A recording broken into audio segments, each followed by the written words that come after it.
ఒక చిన్న గ్రామం. చుట్టూ పచ్చని పొలాలు, మధ్యలో ఒక పాత చెరువు ఉండేది.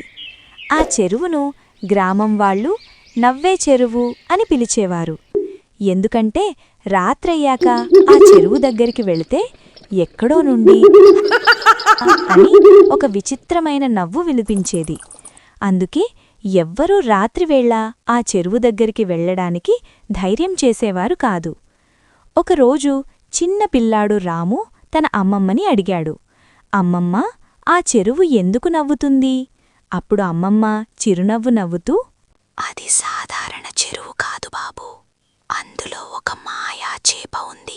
అది ధైర్యంగా ఉన్నవాళ్లకి మాత్రమే కనిపిస్తుంది అంది. రాము ఆశ్చర్యపోయి, నిజమా?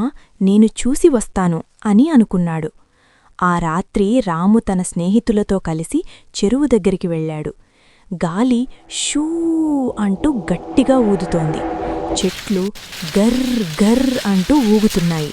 ఒక్కసారిగా అని నవ్వు వినిపించడంతో అందరూ భయపడ్డారు. కాని రాము మాత్రం ధైర్యంగా ముందుకెళ్ళి చెరువు నీళ్లలో చూశాడు. అప్పుడు నీళ్లల్లో ఒక చిన్న బంగారు రంగు చేప మెరుస్తూ కనిపించింది. ఒక్కసారిగా ఆ చేప మాట్లాడింది.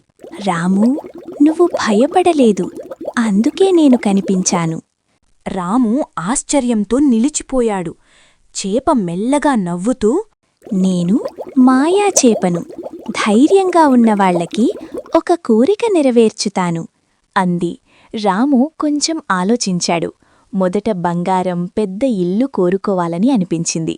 కాని వెంటనే అమ్మమ్మ చెప్పిన మాట గుర్తొచ్చింది, లోభం మంచిది కాదు. అప్పుడు రాము నెమ్మదిగా, నా గ్రామం ఎప్పుడూ సంతోషంగా ఉండాలి అని కోరుకున్నాడు. చేప ఆనందంగా నవ్వింది. నీ మనస్సు చాలా మంచిది, నీ కోరిక నెరవేరుతుంది అంది.